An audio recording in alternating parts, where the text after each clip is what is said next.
That got everybody's attention. Good evening. Welcome to the Mayor and City Council regular monthly meeting.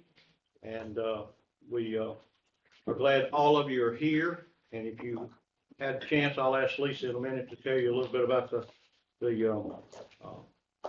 sign-up sheet. Hey, Lisa, would you do that, please? Sure. When we get to citizen comments, we will allow everyone that has signed up 3 minutes to speak until we run out of time. And when you come up, I'll explain a little bit more to you about it at that time. Thank you, Lisa. Now we'll ask Officer Cochran to come forward and give us a few rules about our meeting tonight. Good evening, sir. Good evening. All rise. The February 8th, 2024 meeting of Shelbyville City Council is about to commence. Please silence all cell phones and noise-making devices. We ask that you remain standing for the invocation and pledge of allegiance. At the conclusion of tonight's meeting, this building will return to a secure building. We ask that if you have any businesses to conduct following this meeting, to do so within 5 minutes and depart the buildings forthwith. Thank you, sir. All right, we'll ask Pastor Josh Melhose with the Southside Baptist Church to come forward and offer our invocation. Let's go, Lord, in prayer. Dear Heavenly Father, thank you so much for the sunshine this week and the rain. Father, I pray you just be with this meeting tonight, Lord. Pray for wisdom for the city council, Lord, and our leadership of our county, Lord, that they would seek your face with all decisions need to be made. Father, I pray you be with everyone and bless everyone in this room. In Jesus' name, amen. Amen. If you would join me in the Pledge of Allegiance. I pledge allegiance to the flag of the United States of America and to the republic for which it stands, one nation, under God, indivisible, with liberty and justice for all. Thank you. You may be seated. Folks in the hall, I'm sorry you're having to be out there. Hopefully you can see on the video screen, and we'll ask everybody to turn our mics on so you can hear that during our meeting. Roll call, Ms. Smith. Councilmember Christie. Here. Councilmember Ewing. Councilmember Feldhouse. Here. Councilmember Hale. Here. Councilmember Isaacs. Here. Councilmember Turnbow. Here. You do have a quorum, Mr. Mayor, with all members present. Thank you. All right, the adoption of the agenda. Tonight we have 2 items to add, and you should have a sheet that Lisa gave out, G and H business items. And I'll need a motion for us to amend that. Yes, it's on. Are y'all not hearing me out there? Laura, can you hear? Yeah, they're saying they're good. They're good. No? Okay, Yeah, we hear. good, Okay. good, thank you. Okay, do I have a motion to amend and add those 2 business items? So moved. All right, do I have a second? Second. Thank you. All right, all in favor say aye. Any opposed? All right, thank you. All right, since we've amended our agenda now, we would need a motion for all in favor to adopt the amended agenda. I need a motion for that. So moved. Okay, I need a second, please. Second. Okay, all in favor to adopt? Any opposed? All right, thank you. All right, at this time, public comments. We'll ask our city reporter, Lisa, if you would, to explain that, please. The first person signed up is Charlie Rose. Mr. Rose? If you come forward, please. Said it before? Okay, all right, fine. All right. I'm going to speak on behalf of the park expansion. The timer will start when you start speaking, and it'll go off on at 3 minutes, okay? Thank you, council members. My name is Charlie Rose. Shelbyville city population ranks 30th in the state with 25,000 residents. Of the top 50 cities, we are the only one without a dedicated soccer complex. Hartsville, Tennessee, coming in at number 52, is the next city without a soccer complex. You must drop down to number 60, Oakland, before you find the 3rd city. Combine Oakland and Hartsville's population, and Shelbyville is still larger. With 53,000 residents, Bedford County ranks as the 32nd most populous county in the state. 13th in terms of growth percentage at 18.75, 17th in terms of added number of residents with 10,038 since 2010. We are the only county in the state with a population greater than 50,000 residents without a soccer complex. We are one of 2 counties in the state with double-digit percentage growth and a population greater than 40,000 without a soccer complex. The other is Fayette County. However, Fayette County is a suburb of Memphis, and within 7 miles of the county line, you will find Progress Park, Arlington Soccer, and Mike Rose Soccer Complex, the largest single soccer complex in the state. So let's talk about revenue stream. Tennessee State Soccer Association sanctioned tournaments. This is just one revenue stream, and it does not include adult leagues, local leagues, rec soccer, field rental fees, affiliate travel team rentals, practice fees, or any other sport. It only includes teams' fees from TSSA sanctioned tournaments. The numbers discussed do not include parking, concessions, vendors, hotels, sales tax revenue, or other sources of income. Tennessee will realize $6.2 million in team fees for weekend tournaments this season. Within 60 miles of Shelbyville, $2.1 million would be generated in tournament fees, not including Alabama. The average tournament generates $109,000 in Middle Tennessee. We expect to be comparable to complexes like Smyrna, Columbia, White House, Oak Ridge, and Cookeville, where average tournament income is $55,600 with a low of $24,000 and a high of $156,000. Using $55,000 as a starting point, this will equate to 100 teams and 1,100 players plus their families to spend on hotels, restaurants, and with other retailers over a 3-day weekend tournament. Assuming a modest expenditure of $400 per family, that's $440,000 in local hotel, restaurant, and vendor revenue, and that's just one weekend. I've just scratched the surface of the revenue potential, only to say that 49 of the top 50 cities and 69 counties in the state of Tennessee cannot be wrong. It's time for us to take advantage of this opportunity with TDEC. As a business owner and soccer advocate, I strongly suggest that the council move forward with this plan. And we are the only city in the state with a Chick-fil-A and no soccer complex. Let's fix that tonight. My name is Charlie Rose. I'm a 22-year resident, 20-year business owner, 16-year soccer coach, and father of 3 exceptional soccer players. Thank you very much. Thank you, sir.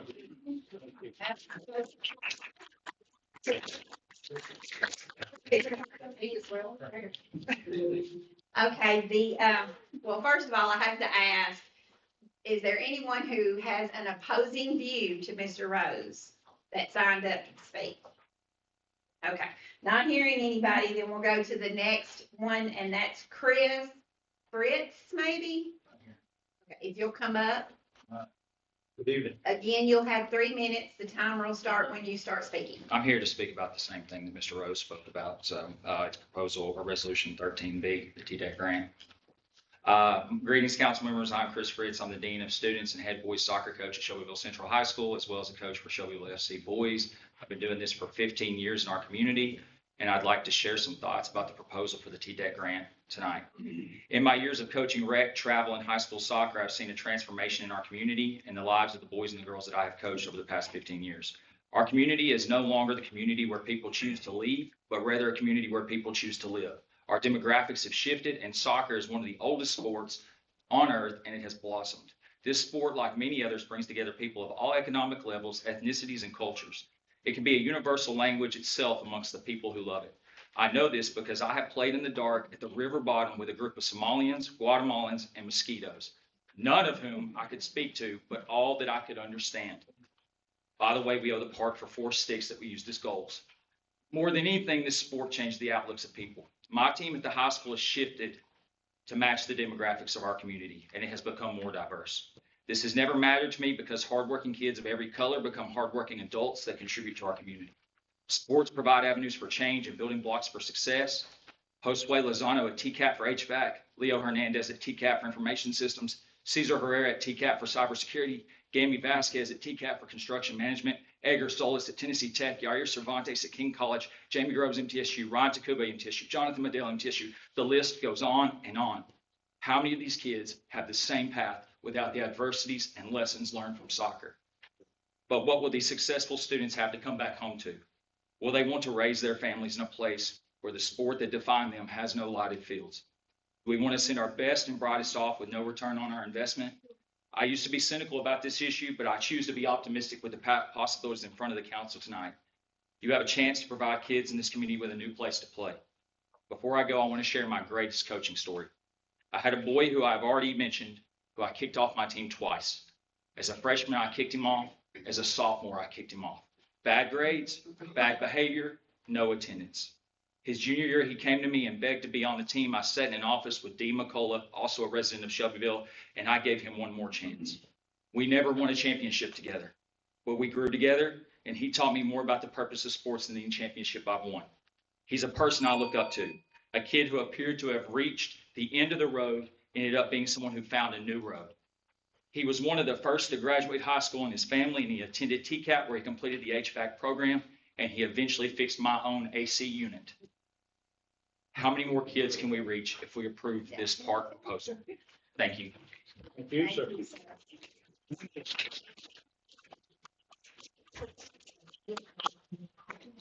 Wendy Williams.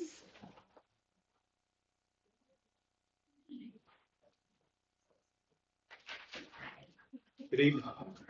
I've lost a bit of my voice, so I apologize. I'm speaking to the mic so y'all can hear me. Thank you for letting us come and speak to you about this and hearing what we have to say tonight. As a lifelong citizen of Bedford County, I've seen the changes that have occurred over the last 30 years regarding sports. I have been a player, and I am currently the coach at Cascade High School for the girls team. But I come to you tonight as a parent. When my oldest, who's 23, played soccer as a youth, we had a thriving rec league here, but had to travel to another county to participate in competitive travel teams. We spent 2 to 3 nights a week in another city, eating dinner, shopping, and spending our money. By the time my youngest, who is 10, became old enough and interested in a competitive league, we were lucky enough to have Shelbyville Football Club. This opportunity allows us to remain in Bedford County to practice. However, it does much more. It provides our children with a sense of pride for our town. My daughter proudly wears her SFC shirts and happily represents Shelbyville on the soccer field. However, even with the exponential growth of interest in Bedford County, we're still traveling several weekends a month to other cities for tournaments, and we're spending our money in surrounding counties due to the lack of opportunities to play here at home. Another factor in building a facility of this sort that is not tangible but is important nonetheless is the investment in our children. We want our children to have a sense of pride in their community. We want them to grow up believing that this is where they belong. We want them to come back here to raise their families. To make them want to stay here or return, we have to be willing to take the risks that will make our community competitive with surrounding areas that they could choose. People have asked me many times as an educator why I would choose to teach here when I live close enough to drive to another county that I can make more money. And I always tell them it's because I'm invested in this community. I love it here, and I want better for Bedford County, and I want to make a positive impact so that the future generations want to stay here too. Thank you. Thank you.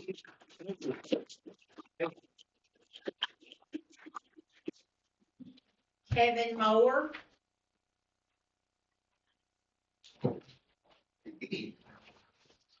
Yes, Hello. the Good evening. timer will start when you start speaking. Okay. Okay?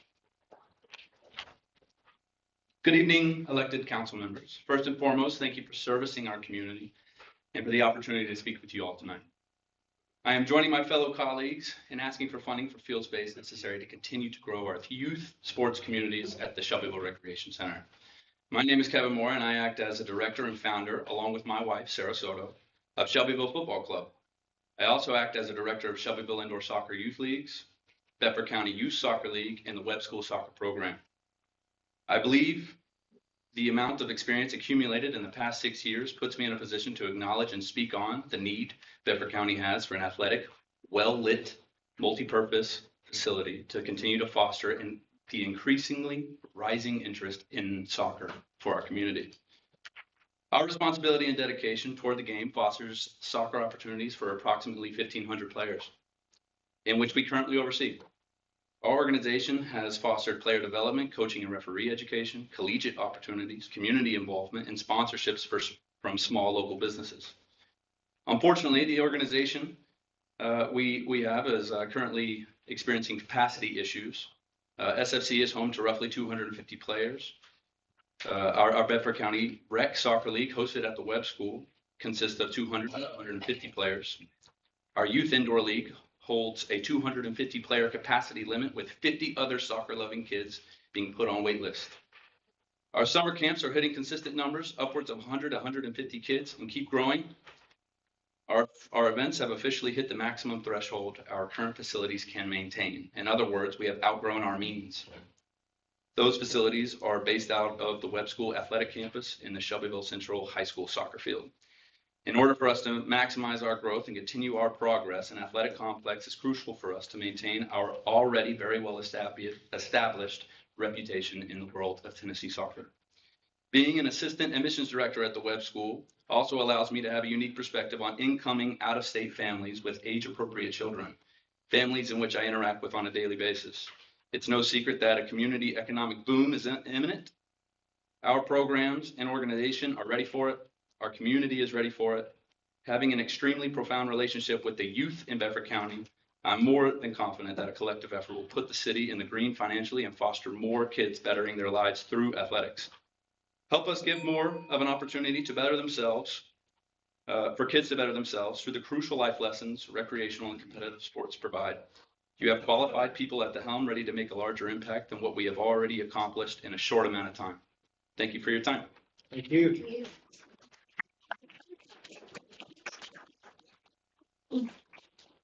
Sarah Soto.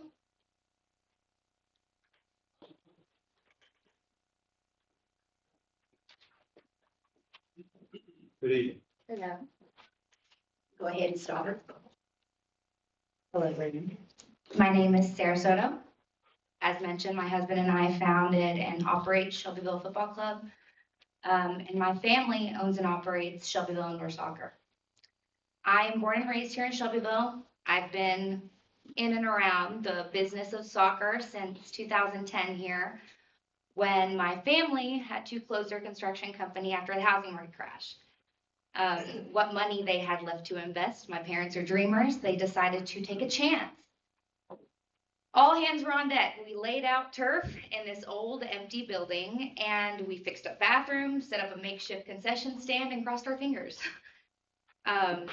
I remember the anxiety and the tension, like, are people even going to show up? No one's done this here before. But lo and behold, the first weekend we opened our doors, and there they were. People came, and they kept coming, and they kept coming, and they kept coming until we had to get a bigger building. And since then, we've only grown. Soccer is booming. We, like my husband said, are outgrowing our means, and it is devastating to see because we all work so hard for it, you know? So I'm here to tell you about the return on this investment. It will be worth it. When we started with a few teams back in our old building behind McDonald's. We got our new building. Today, we're open 7 days a week. On the weekends, we're open sun up to sundown. We run leagues with 40 to 45 teams year round. That's just adult leagues. Like my husband said, our winter league, 250 kids. We have 50 kids on wait list. Hated turning kids away. These are like 3 and 4 year olds. And yeah, we've capped what we have is done. We cannot keep growing unless we have the facilities. And it's worth the investment. I mean, we go to these tournaments. There's a direct streamline from Bedford County to Rutherford County right now from our club teams. They spend their weekends there, their gas, their food, everything. You know, I can attest to it. I can attest to the investment. And our kids deserve it. These families deserve it. Our city deserves it.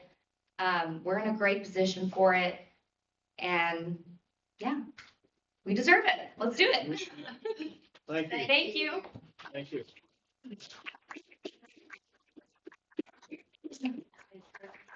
Is it 15 minutes? Was that it?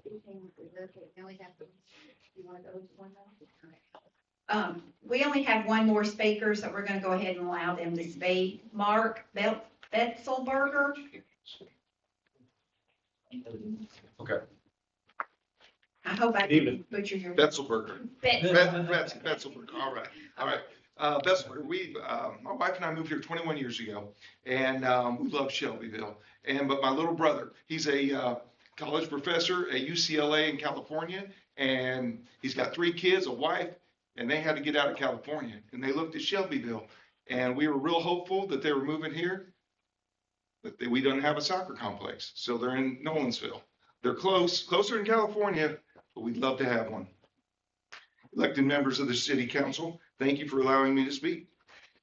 Tonight, we're going to ask you for funding to allow for this grant, this matching grant, this amazing opportunity that we have. We've never had an uncapped matching grant available for an increase in our soccer and park expansion project. Here are the facts. From 2016 to 2019, Bedford County, 43% of K through 12 students are overweight and obese. After COVID, the numbers increased by 16%.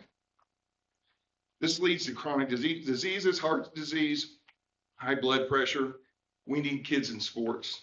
They love sports. It helps in the classroom. It helps them focus. It increases standardized tests. Excuse me. It enhances concentration, attention span, and improves classroom behavior. Kids in sports are more likely to continue their education after graduation. We heard that from Coach Fritz. The mental health benefits are also a huge benefit for kids in sports. According to Utah State University, during COVID, mental health issues rose over 25% in kids. Being involved in sports reduces anxiety, depression, risk of suicide, social isolation, and increases self-esteem, confidence, and builds friendships. It also establishes respect for authority and self-discipline. This creates a strong workforce and labor market and reduces crime rates. Columbia, Tennessee recently opened a similar park to what we're looking at. They're around 43,000 people. We're around 25,000 here in Shelbyville. I want to just read you this article from the Columbia Tribune. Columbia Parks and Recreation Director Mark Reagan said since the park officially opened, tourism and sports participation has grown exponentially. Ridley Park has already generated more money than the initial $7 million price tag. The original cost of the soccer was $4.5 million. Within 2 years, they generated that much more economic impact. Last year alone, we generated more than $4.5 million, Reagan said.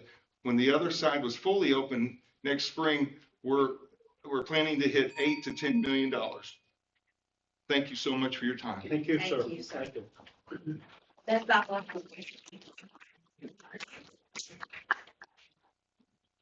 We're good? Yes, sir, that's all I have. Okay. Let me just say this right quick. The city of Shelbyville runs the recreation center, and we offer that to all of the citizens of Shelbyville and the county.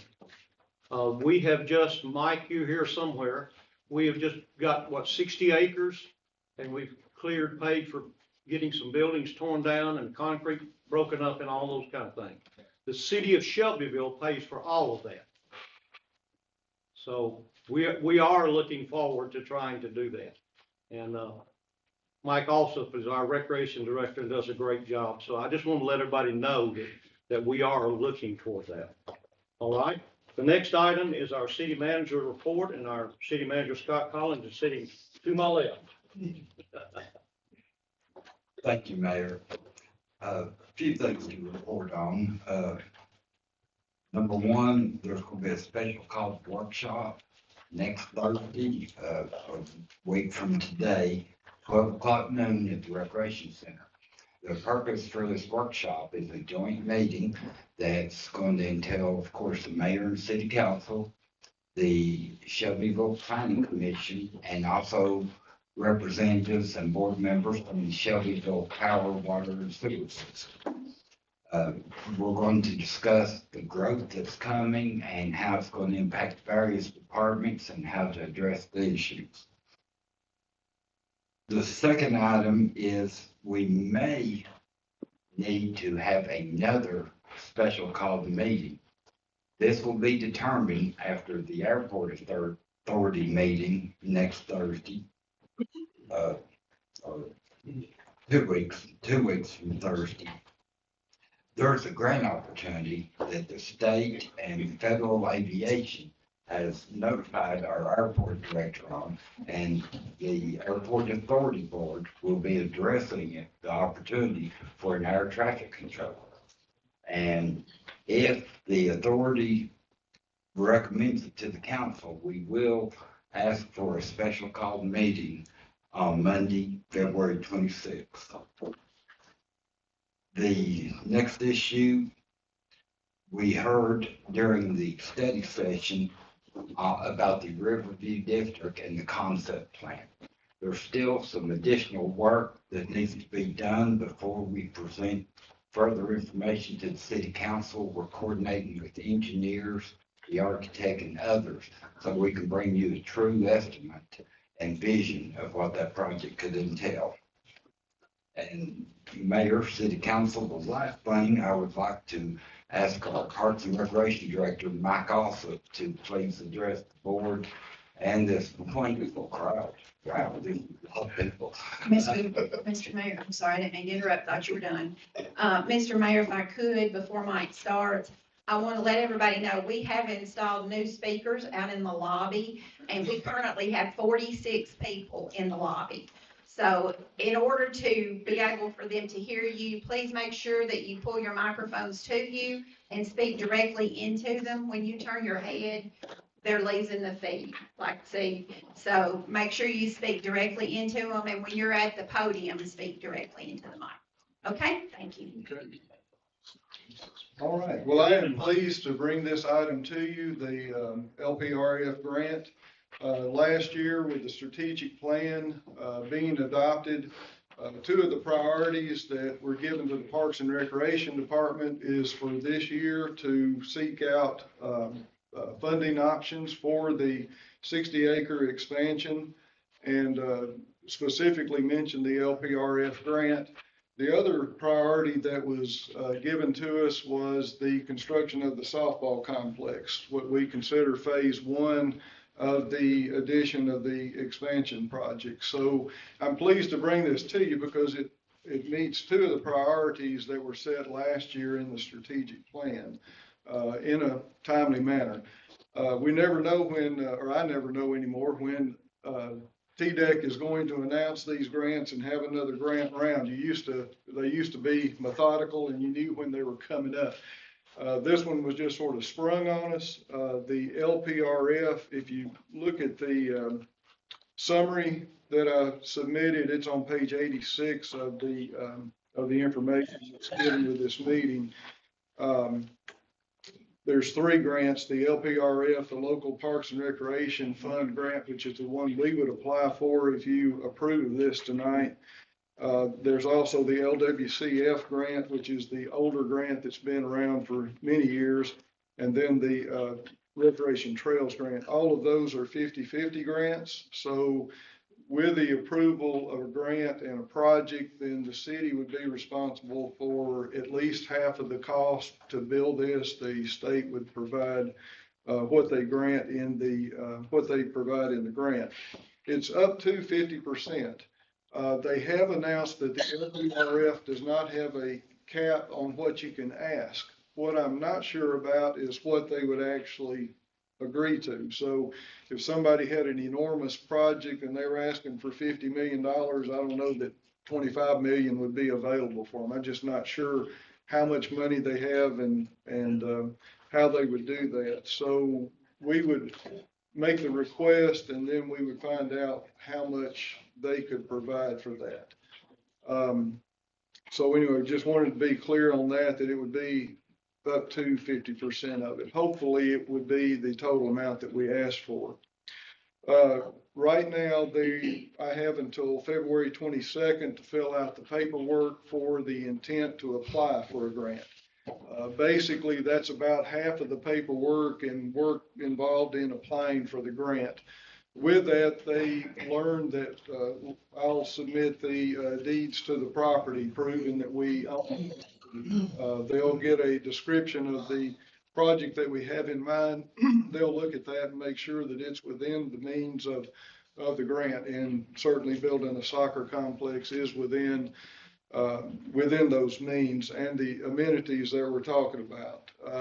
When you look at the map and you can see the map in the information, it would include the new entrance from Horse Mountain Road, the large parking lot that's just to the west of the soccer fields that you can see on the screen, and then, of course, the soccer fields. Along with that is the concession building, the restroom building, lights, irrigation. What we have in the plan for phase one includes under drains. Those are important if you're having rainy weather. If we're having a tournament and we brought in a lot of teams from out of town, you want them to play. And so with under drains, that helps get the water off the surface. It helps to keep games moving along. Let's see. I had in my comments on the staff summary, the entire project, and then also phase one. The best grant that I can write would include the soccer complex. And the reason is in the strategic plan, the priorities, it specifically mentions the soccer complex as phase one and what our priority is. So when I'm filling out the grant, I have the council's strategic plan, the park board and the department's citywide master plan, which includes the soccer complex. And then there's some other documentation that we have the master plan, which includes this and lists this project as the phase one part. It puts us in a better position with the grant committee to be able to show consistency through the city. So I recommend the soccer complex as being the project that we put in for. Let's see, let me get this sheet.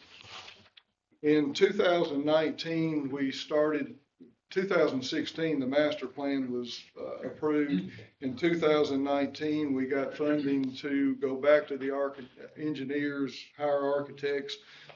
There are some drawings of buildings at the concession stand buildings and other buildings that would be built. And there was more work on the drainage plan and that kind of thing. Went back to council in 2019 to pursue funding to do the construction drawings. And there were, if I remember correctly, 3 folks that came and talked about the problems that could exist on that property.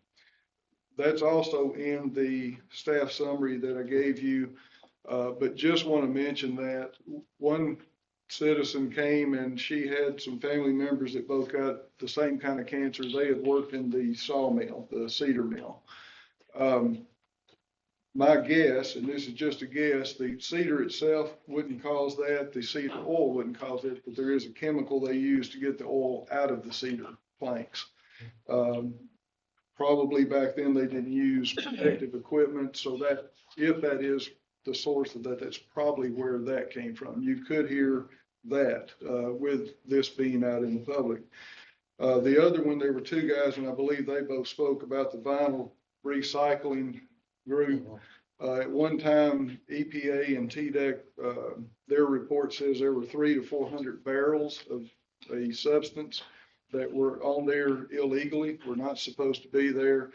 At the end of their, let's see, let me get another sheet of paper here.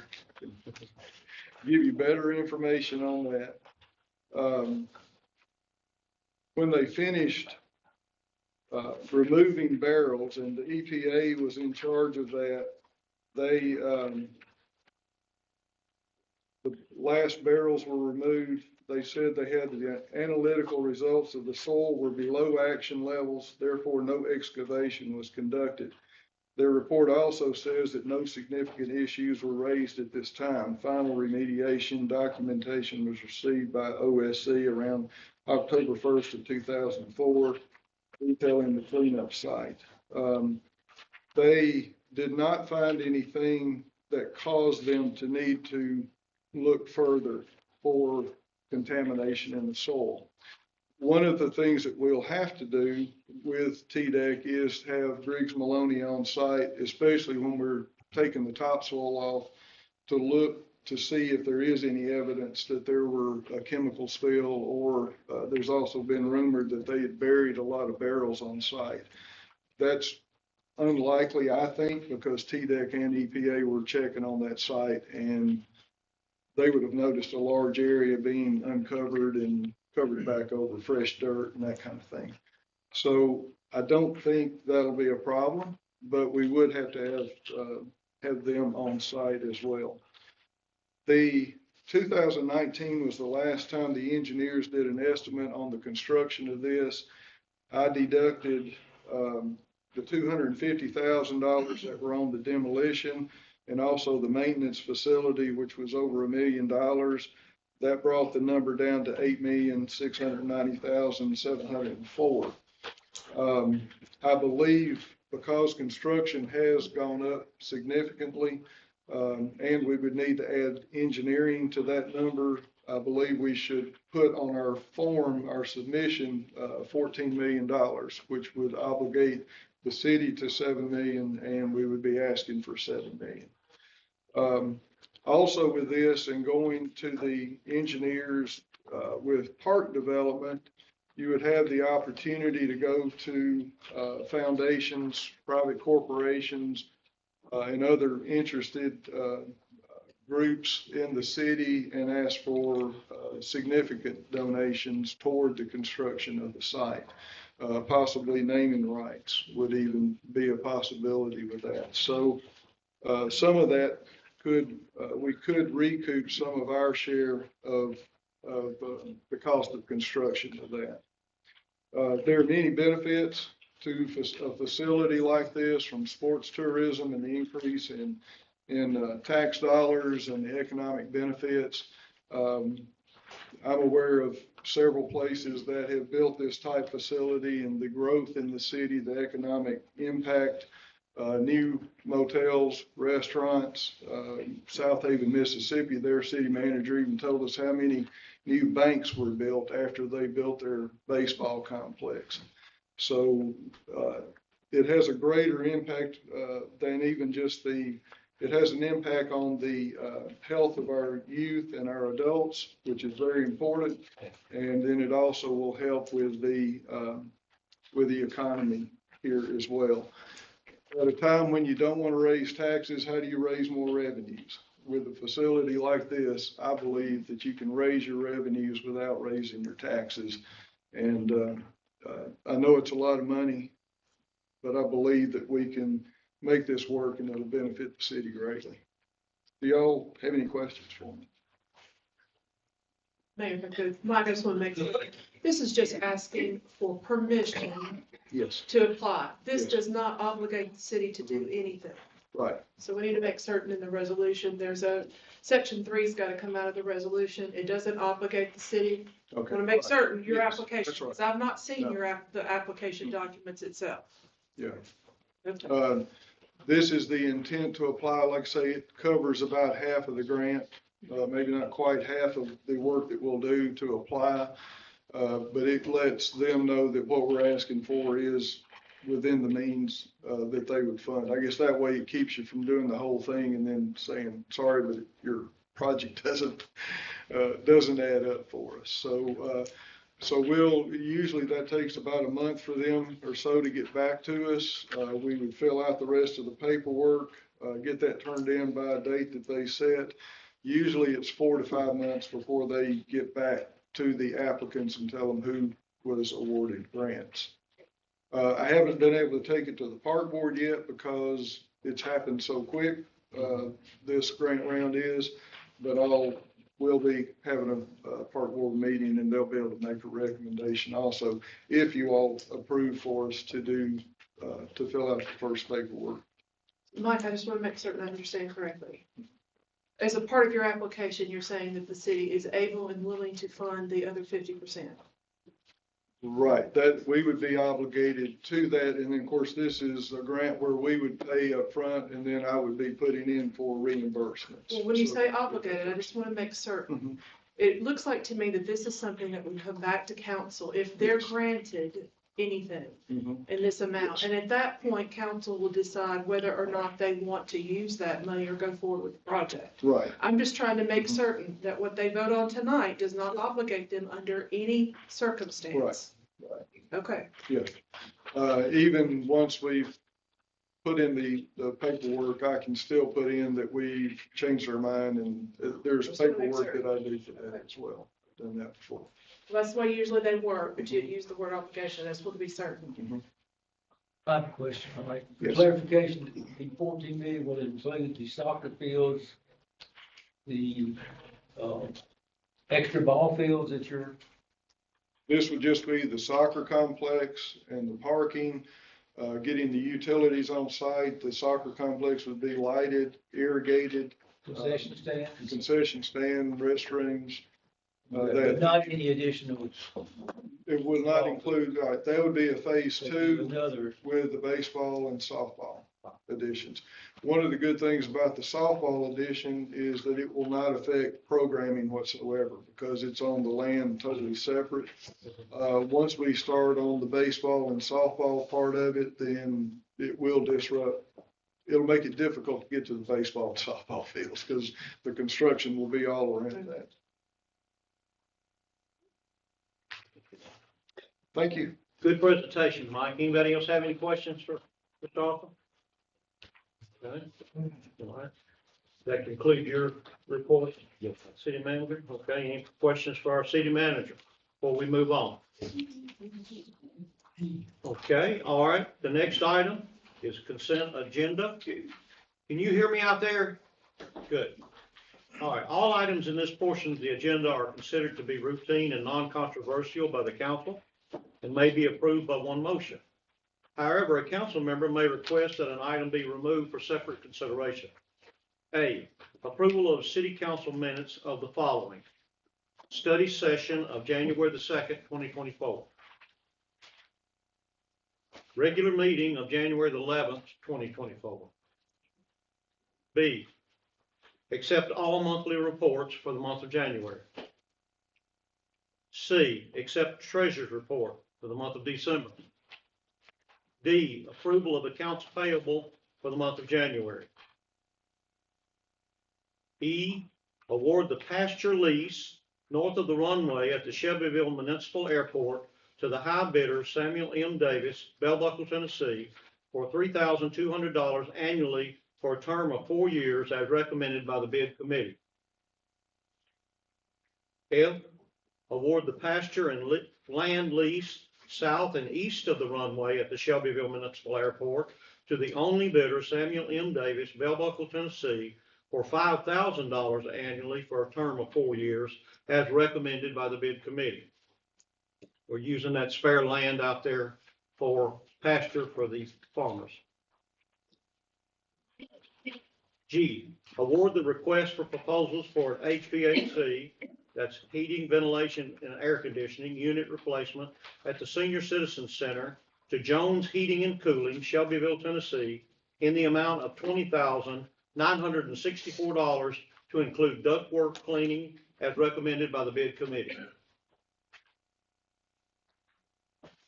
H, approve the purchase of two 2023 Ford Police Interceptor Utility AWD vehicles by statewide contract number 209-80355 from Lonnie Cobb Ford, Henderson, Tennessee, in the total amount of $98,038 as approved in the fiscal year 2024 budget. I, approve the option to renew with Pyro Shows Incorporated for the 2024 4th of July fireworks display in the amount of $15,750, a 5% increase from last year. This amount is shared 50-50 with Bedford County for a total cost to the city of $7,875. The fiscal year budgeted amount was $8,000. All right, council, does anyone wish to remove an item from this list? If not, I'll ask for a motion to approve these as read. Move the consent agenda be approved. Okay. Do I have a second? Second. Thank you. Roll call, please, Lisa. Councilmember Isaacs, Yes. Councilmember Christie, Yes. Councilmember Hale, Yes. Councilmember Ewing. Yes. Councilmember Feldhouse. Yes. Councilmember Turnbow. Yes. Thank you. All right, at this moment, we're going to close the official meeting and open it to the public hearings. And our first item on public hearings will be an ordinance of the city of Shelbyville, Tennessee, to establish an updated occupational safety and health program plan, devise rules and regulations, and to provide for a safety director and the implementation of such program plan. Does anyone wish to speak for or against that? This is a public hearing now.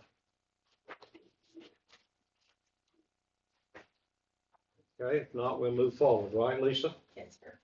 Okay. Resolutions. A resolution adopting a plan of services for an area proposed for annexation. The territory is a 124-acre tract of land located on the south side of Union Street, west of Jennings Lane, and referenced on Bedford County Tax Map 079, parcel 047, to be annexed by owner consent and to be incorporated within the boundaries of the city of Shelbyville, Tennessee, and owned by Franklin Swing and Rebecca Dawn Swing Bobo. This item received a favorable recommendation from the Planning Commission. Does anyone wish to speak for or against that? You want to speak, sir? Come forward, please.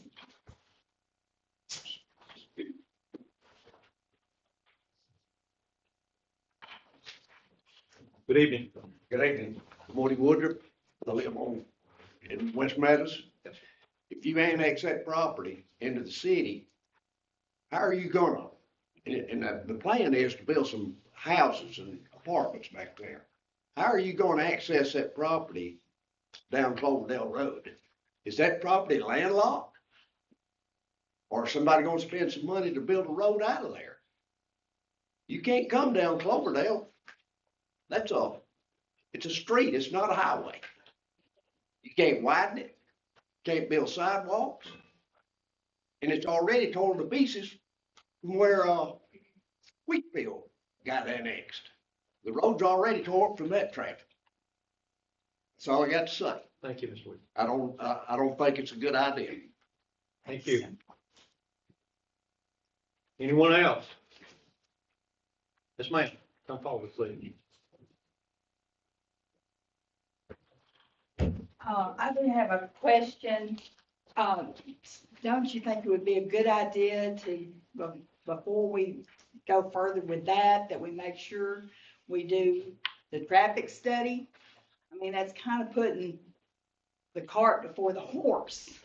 We don't know if our traffic, it's even going to pass that traffic study before we do this. I mean, I know there's growth to be done in Shelbyville, but I live on Ashwood in the Meadows. I talked to someone the other day who moved out because they started that other subdivision. And they moved out because they came there for the peace and tranquility of what West Meadows represents. They had 2 children. They would walk around the neighborhood, but once all that construction started coming and then more traffic, well, they just moved out. I mean, I was trying to get a petition together for us to sign, and I run upon this person just making copies, and he agreed with me, and he told me his experience. So we don't want people moving out of our neighborhood. It's a great neighborhood, and to tear up our roads and change. A lot of those people have lived there all their lives. Their parents owned those homes. And it's just, I don't think we should pay for the new development gain. I mean, we don't even know what the traffic study is going to show. How could we even think about passing that into the city yet? That's all I've got to say. Thank you. What's your name, ma'am? Desiree Marlin. Desiree Marlin. Okay, thank you. Anyone else have anything to say, other comment? Scott, there has been a traffic study there, but we've asked for a new one, is that correct? Yes. Traffic study was done in what, 2022? 2019. Okay. Yes, sir. Good evening. I mean, Harold C. Groves. Yes, there has been a traffic study done. The planning commission at this last meeting asked us to update the traffic study, which we're doing. But the traffic study, we're going to comply with 100% of everything the traffic study comes out with, including work on the exit out of Cloverdale onto Union Street. And we don't anticipate that the updated study will reveal anything new, but if it does, we're good citizens, we're going to do it. I appreciate the fact that change is hard. I get it. And I do get it. But I have good citizens that I represent on this project. John Floyd and Steve Knox. They have gone out of their way to conform to everything that the city has set out before us in its 10-year plan, in its long-range 10-year plan. We waited until the city finalized it before we even brought this forward. So as we move forward in a sense of cooperation, not antagonization, or whatever that word is.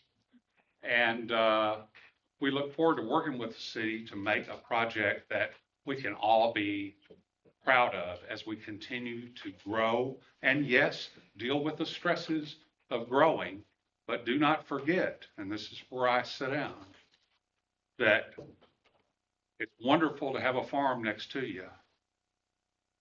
And now we got some people, a family that want to sell that farm, and they have, I think, good rights to, and I have good people that are taking this project forward, and we're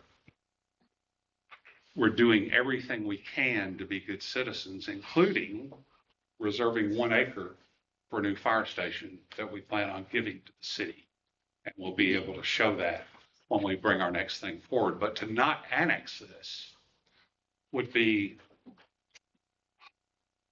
why would you not want to annex it?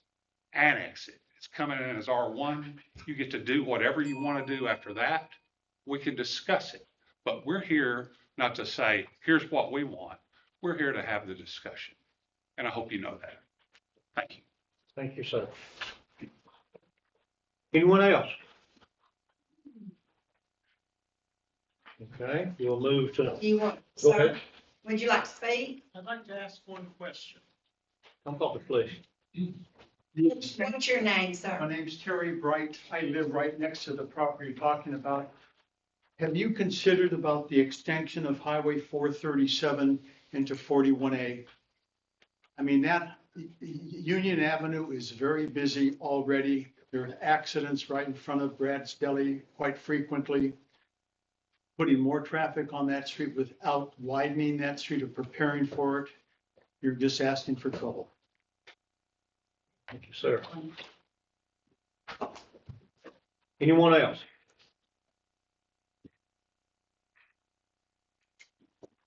Okay.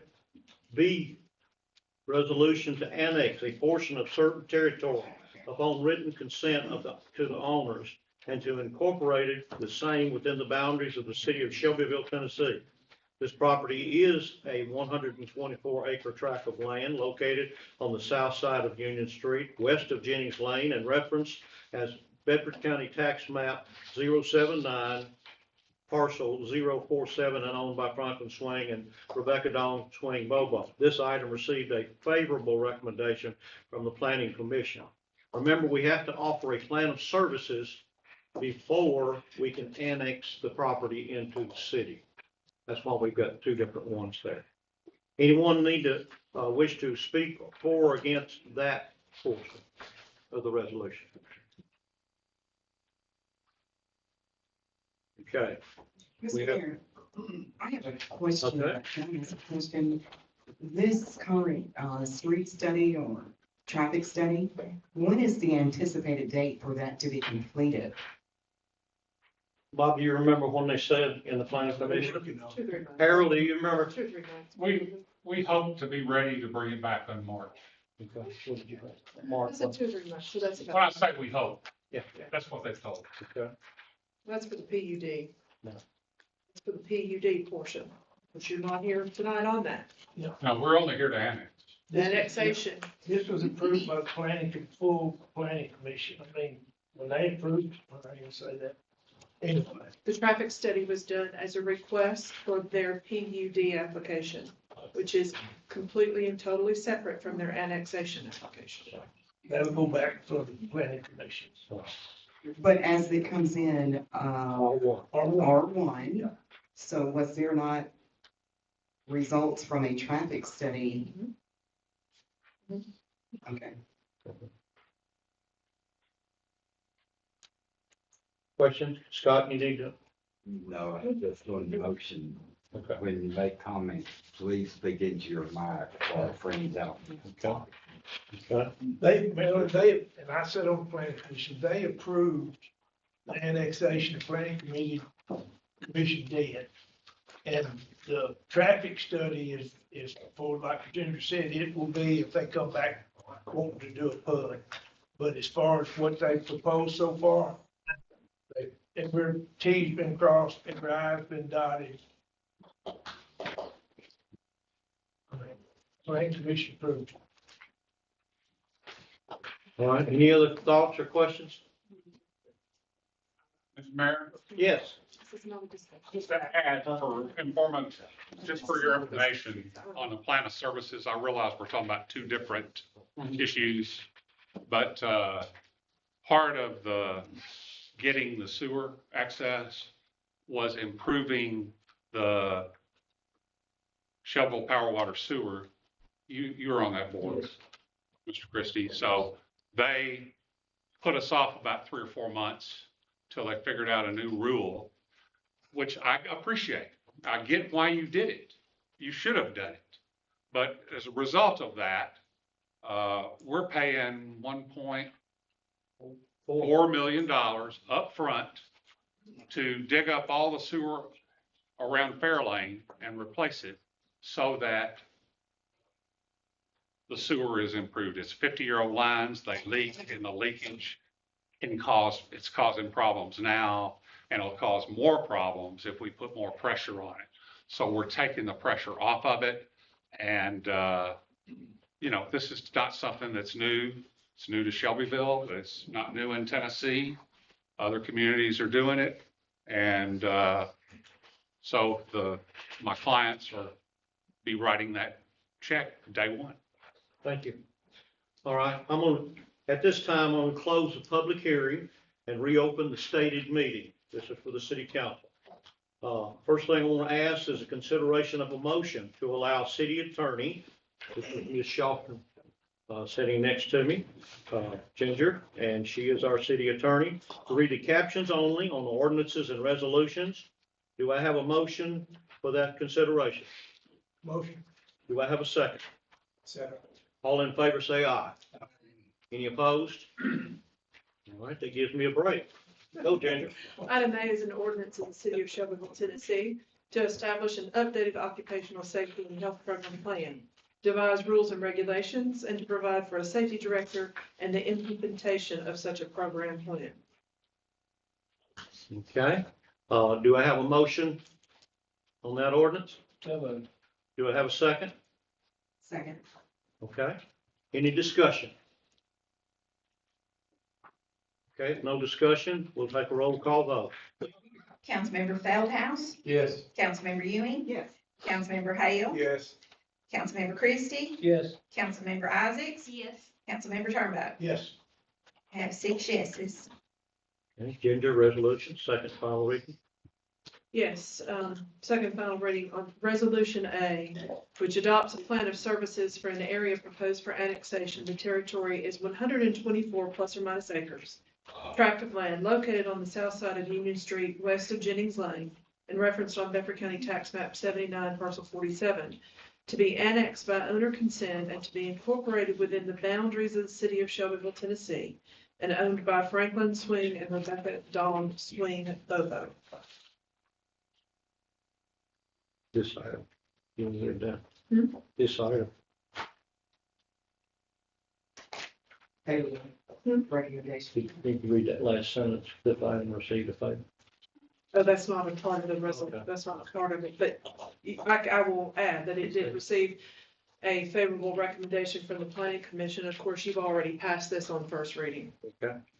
All right, do I have a motion for that resolution? So moved. Do I have a second? Second.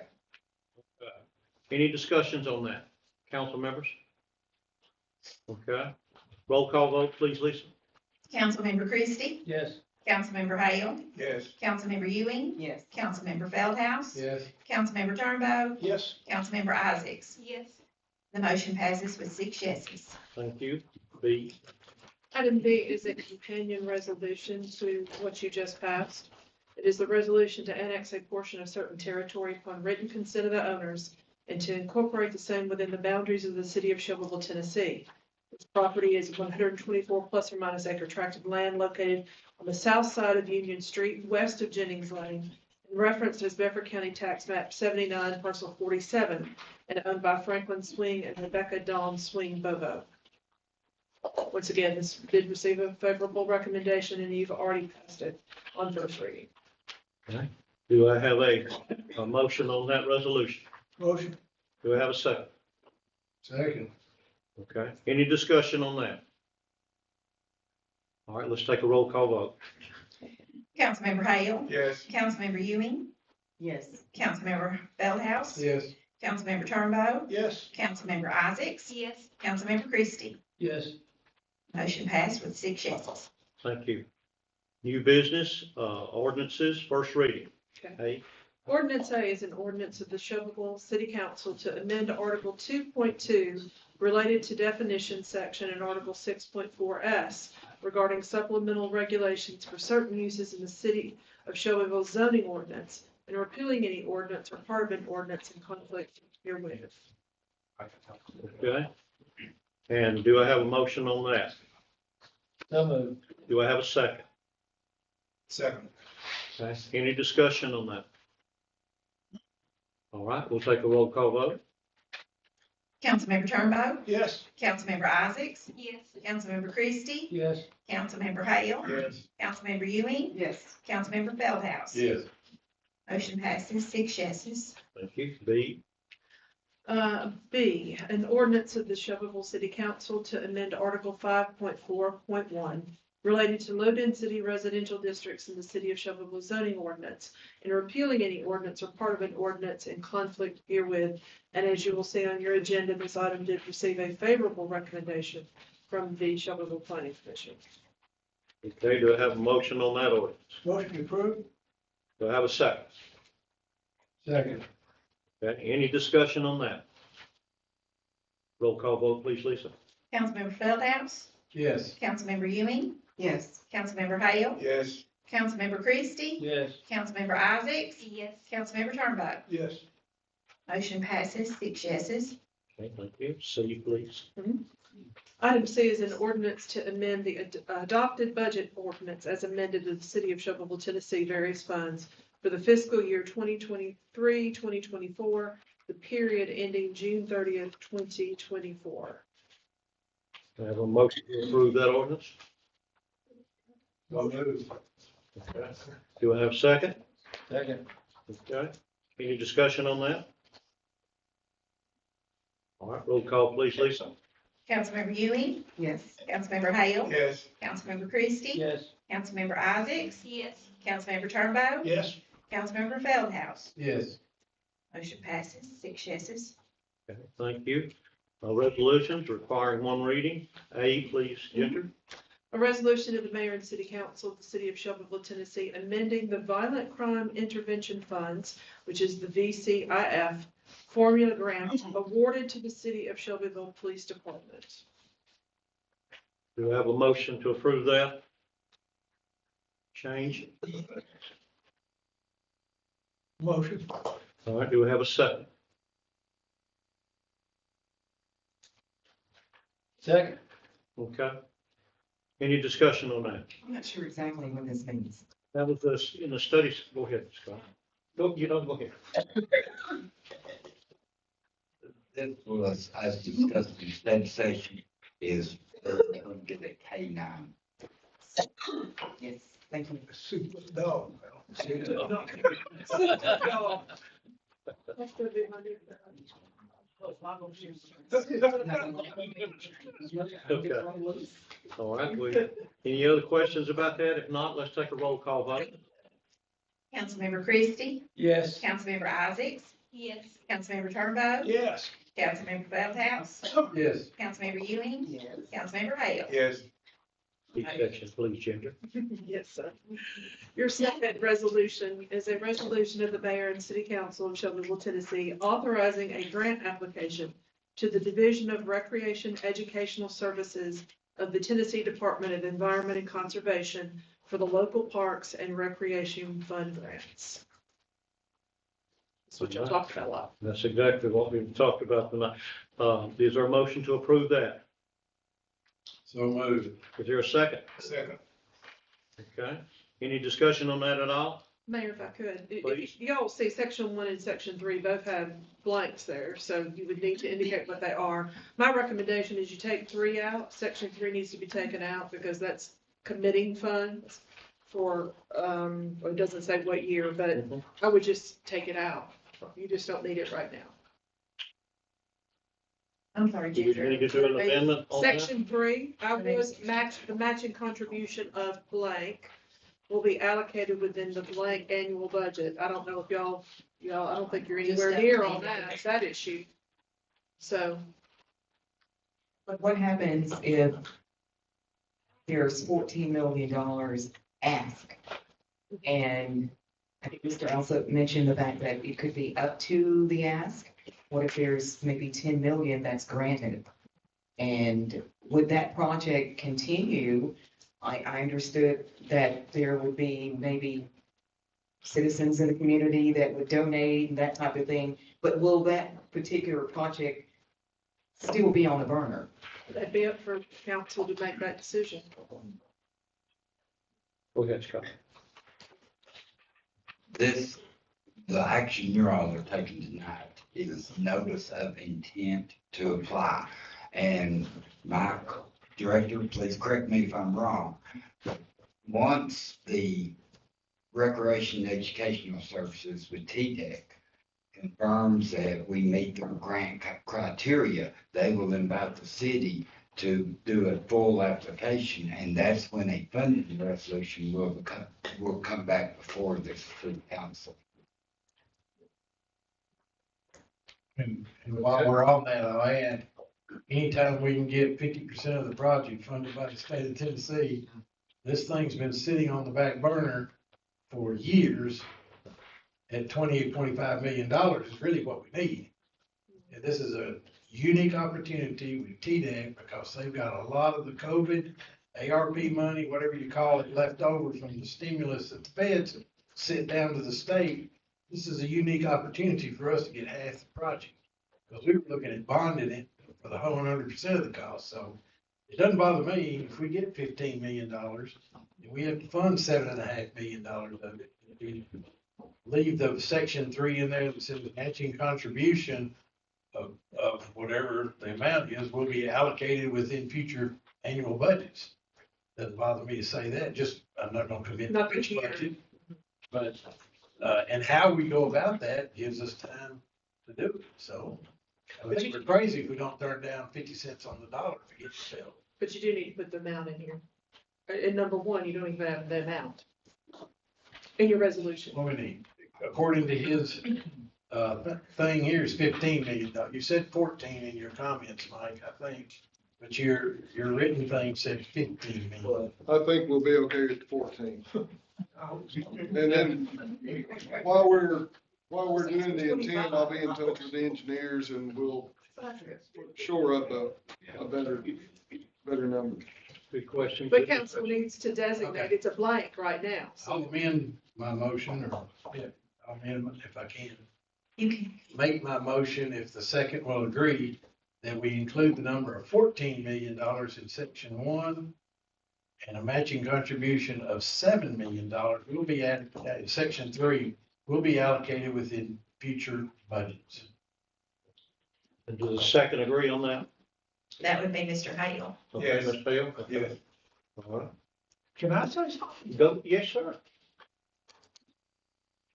This is, and I don't mean to be, which I say it. This is gonna be paid for by city taxpayer money. We need a new fire hall right now. We need police department right now. We need city hall right now. I mean,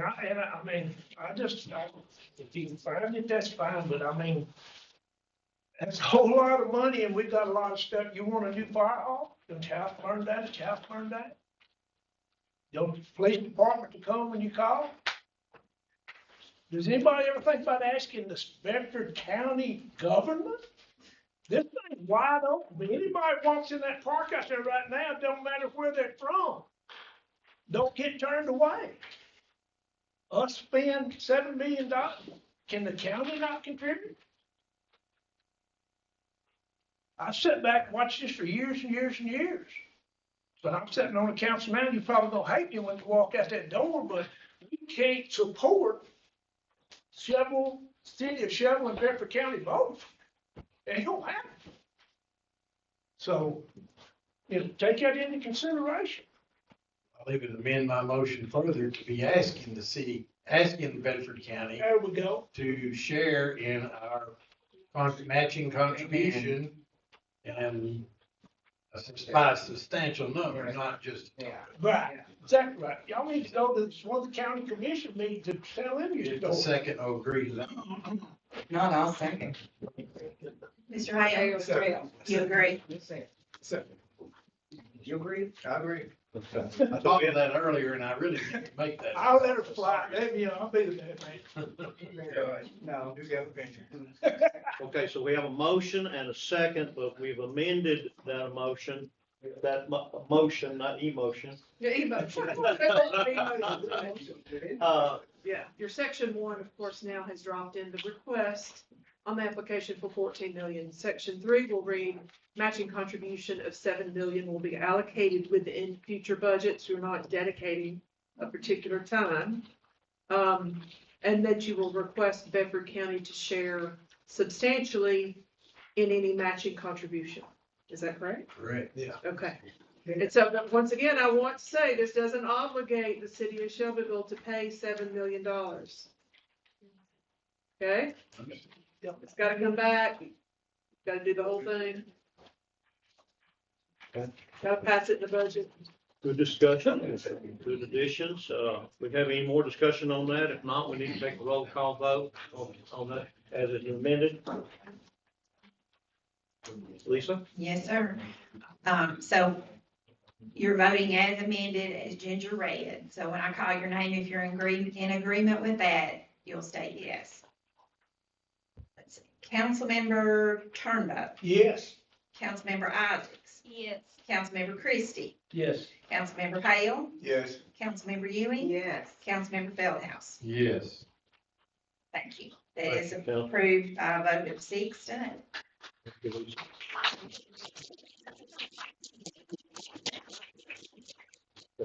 C, please. Yes, your third resolution is a resolution of the city of Shelbyville, Tennessee, authorizing a grant application for the Tennessee Department of Economic and Community Development, Tennessee Placemakers Entrepreneurship Grant in an amount of $50,000 with a local match of $5,000. Yeah, you will have a motion for that resolution to approve. So, Do I have a second? Second. Okay, any discussion on that? All right, let's have a roll call vote, please. Councilmember Feldhouse. Yes. Councilmember Ewing. Yes. Councilmember Hale. Yes. Councilmember Christie. yes. Councilmember Isaacs. Yes. Councilmember Turnbull. Yes. Thank you. It'd be my turn again. It's your turn. All right, business items. A, consideration of a motion to approval and amendment to the fixed base operator lease and operating agreement between the Shelbyville Airport Authority and the Nashville Flight School LLC. We have a motion on that to approve it. Motion to approve. Okay, do we have a second? Second. Okay, any discussion on that? All right, roll call, please, Lisa. Councilmember Isaacs? Yes. Councilmember Christie? Yes. Councilmember Hale? Yes. Councilmember Ewing? Yes. Councilmember Feldhouse? Yes. Councilmember Turnbow? Yes. It's approved. Okay, thank you. B, consideration of a motion to approval, a fixed base operator lease and operating agreement between the Shelbyville Airport Authority and Hawkins Flight Academy LLC for office space for a term of 22 months at a rate of $1.25 per square foot, or $635 a month. Do I have a motion to approve that? So moved. Do I have a second? Go ahead, Bob. Second. Okay. All right. Any discussion on that? Roll call, please. Councilmember Ewing? Yes. Councilmember Hale? Yes. Councilmember Christie? Yes. Councilmember Isaacs? Yes. Councilmember Turnbow? Yes. Councilmember Feldhouse? Yes. Thank you. All right. C is a consideration of a motion to approve the Hawkins and Price change order number 1 on the North Britton Street Drainage Improvement Project in the amount of $174,140 with a completion date of June the 1st, 2024. Do I have a motion to approve that?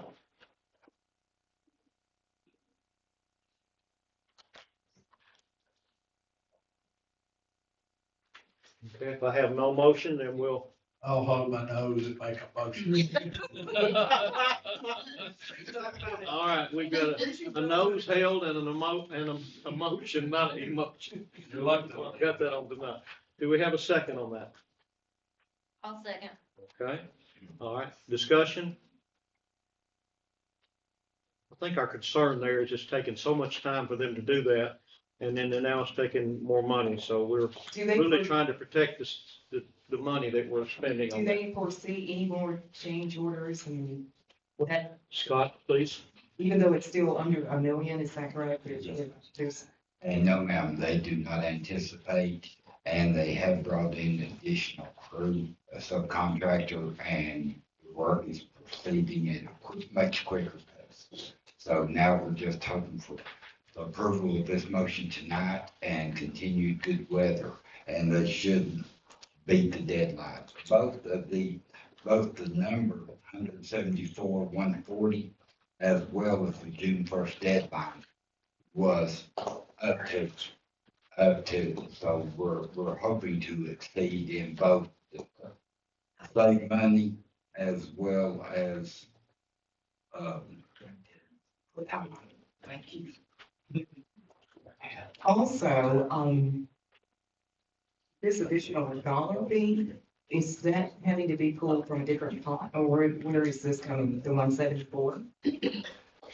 Go ahead, Kay. Madam Treasurer. Our treasurer, Kay. That's a pot that I had hidden, but I'm gonna get it back out now. We had about 6.5 million that we gained in local money because of the ARP, so we can still pull from that. At this point, even if this is approved, we still have about 3.5 million left of the 6.5 million. Of course, we still have to install the flood pumps and do other type of repairs related to flood pumps, but we do have this much money left in our fund balance related to that we could use for this. And Kay, we already have like $750,000 that's been appropriated for this project. This is gonna be plus this 174. Yeah, about 775 was the engineering and the construction. And then we spent about 107,000 for the preliminary engineering. Yeah. So when you add this to it, I think we'll be at about $1 million. Scott, did we have a contract at all at the beginning on this project that said that they had to be finished by a certain time or there'd be a penalty or anything? Did we have anything like that? yes, sir. Yes, sir, that is recently changed. Okay, okay. All right, we've got a nose held motion. And we've discussed it. Roll call, please. I don't know where I'm supposed to start at, so Mr. Christie, you can go first. Okay. Yes. Mr. Hale? Yes. Councilmember Ewing? Yes. Councilmember Feldhouse? Yes. Councilmember Turnbow? Yes. Councilmember Isaacs? Yes. It was approved. Thank you. There you go. D, consideration of a motion to authorize Shelbyville Power, Water, and Sewage Company to relocate the traffic signal at the South Cannon, West Jackson intersection at a cost not to exceed $10,000. Everybody remember that from study session. Do we have a motion to do that, move forward on that? So moved. Do we have a second? Second. Okay. Any discussion? I certainly agree with this. I'm still confused. Is it going which way? It's going toward the right? Right now, if you pull into that light, you're underneath it, so I guess it's moving towards Cannon Boulevard, correct, south? Toward the bridge. It's going towards the bridge. Yeah, and I did call the Shelbyville Power, Water, and Sewer General Manager before the meeting tonight and asked him if they can do it for less than this, but Scott was telling me we've already gotten a deal on it, I think, right, Scott? Yes, sir, Mayor. This is a cost provided by Shelbyville Power where they're doing this relocation at their cost. And again, this is like the high number. This is the highest it's expected to be. We're expecting it to come in somewhat lower, but we did want not to exceed $10,000. Okay, thank you. When you pull up under that light, I don't know if you folks had to turn left tonight, but you're up under the light. You can't see the light when you're up under it. So that's the reason we're having to move it. Any more discussion? If not, we'll have a roll call vote. Lisa? Councilmember Feldhouse? Yes. Councilmember Ewing? Yes. Councilmember Hale? Yes. Councilmember Christie? Yes. Councilmember Isaacs? Yes. Councilmember Turnbow? Yes. It's approved. That's approved. Okay. We've been talking about me doing that after. We're working on it. E is consideration of a motion to separate the cemetery from the Public Works Department and to establish it as a separate standalone department for the sexton. The sexton's here tonight. That's the gentleman that runs the cemetery. Ben, we appreciate you being here tonight. To be directly responsible for the operations of the cemetery under the supervision of the city manager, effective immediately.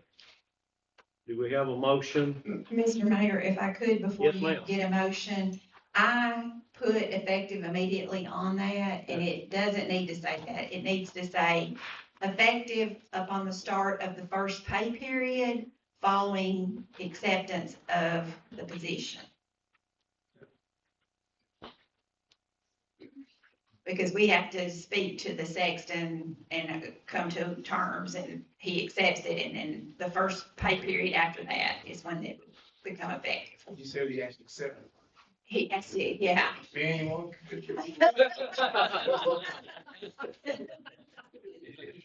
And our pay periods start on Tuesday, so it's just, we get paid every week, so our pay periods start on Tuesday, so it will be the first Tuesday following the conversation.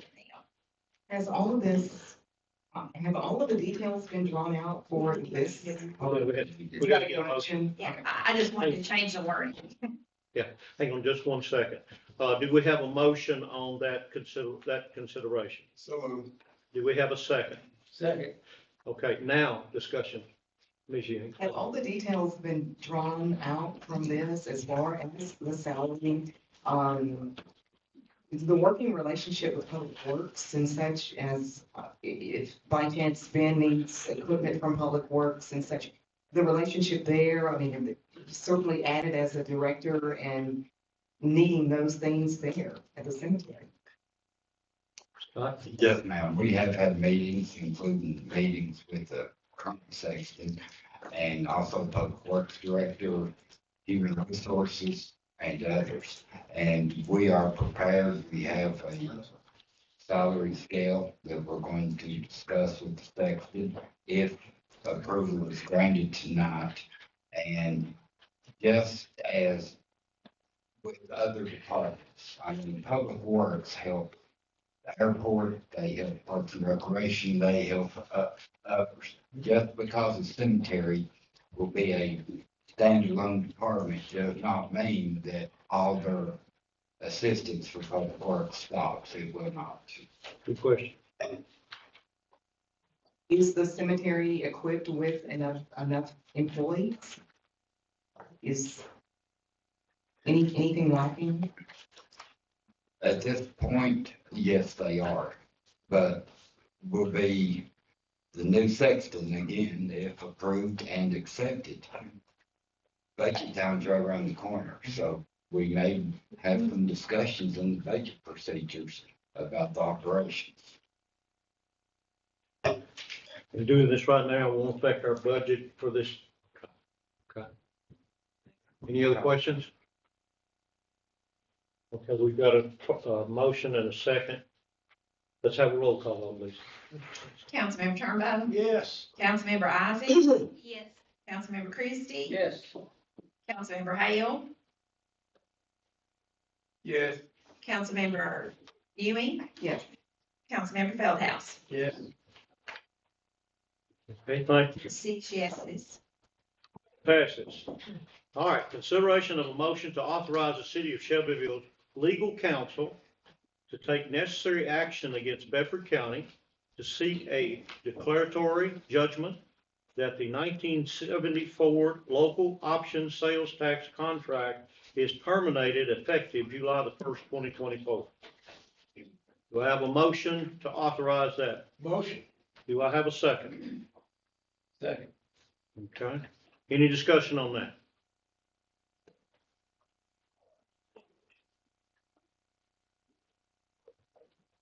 We have made a lot of effort in speaking to the county on this issue. And I'm assuming that all council agrees that there's no more time to sit down, gather at the table. I was just throwing that there. Any other discussion on that? Okay, we have a motion and a second. Let's take a roll call vote. Councilmember Feldhouse? No. Councilmember Ewing? Yes. Councilmember Hale? Well, since the monkey been thrown in the wrench, I'll say no. Councilmember Christie? Oh. Is there something different with this motion? Is there? I have to keep going with the vote. Yes. Yes. Councilmember Isaacs? No. Councilmember Turnbow? Yes. Okay, that is 1, 2, 3 yeses, 1, 2, 3 no. I will ask for the mayor to cast his vote. Yes.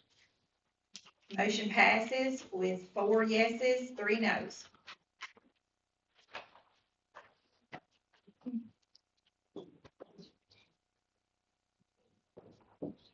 G, consideration of a motion to approve the emergency purchase and repair of the hot and cold water coils for the indoor pool air handler from Lee Company in the amount of $51,252 with a 3-week bill time. Do I have a motion to make that repair? I'll make a motion. Okay, do I have a second? Second. Okay, any discussion on that? That you broke down, Mike's trying to get it repaired, correct? Yes. Okay, any other discussion? Roll call vote, please, Lisa. Councilmember Turnbow? Yes. Councilmember Isaacs? Yes. Councilmember Christie? Yes. Councilmember Hale? Yes. Councilmember Ewing? Yes. Councilmember Feldhouse? Yes. Thank 6 you. yeses. That's approved. Okay, consideration of a motion to, let's see, Consideration of a motion to approve and authorize the mayor to sign the Shelbyville Sewer System Utilities Easement for the Shelbyville Municipal Airport. Do I have a motion to approve that? For me to sign to get that done. So moved. Do I have a second? Second. Any discussion on that? Roll call, please, Lisa. Councilmember Ewing, Yes. Councilmember Hale, Yes. Councilmember Christie, Yes. Councilmember Isaacs, Yes. Councilmember Turnbow, Yes. Councilmember Feldhouse. Yes. Six That yeses. passes, thank you. Yes. All right, the appointments is the next item on there. Shelbyville Safe and Affordable Housing Committee, 2 appointments. And we have Miss Jessica Porterfield as a renter representative, has agreed to serve on that committee. We are deferring the appointment of the Bedford County Listening Project member representative because we do not have a recommendation from that group yet. So, Ms. Porterfield do we need a vote on that to approve her or? To approve her, to approve her and to defer the other appointment. Okay, do we have a motion to approve Ms. Porterfield and to defer the other one? I'll make a motion. All right, do I have a second? Second. Okay. Any discussion on that? All right, let's, We can just do all. yeah. All in favor, say aye. Any opposed? Okay, thank you. Our announcements. City administration offices and Public Works Department will be closed on Monday, February the 19th, in the observation of President's Day. Monday's trash will be picked up on Tuesday, February the 20th, with Tuesday's regular route. Okay? No other announcements? Do I have a motion to adjourn? Do I have a second? Second. All in favor, say aye. Let's adjourn.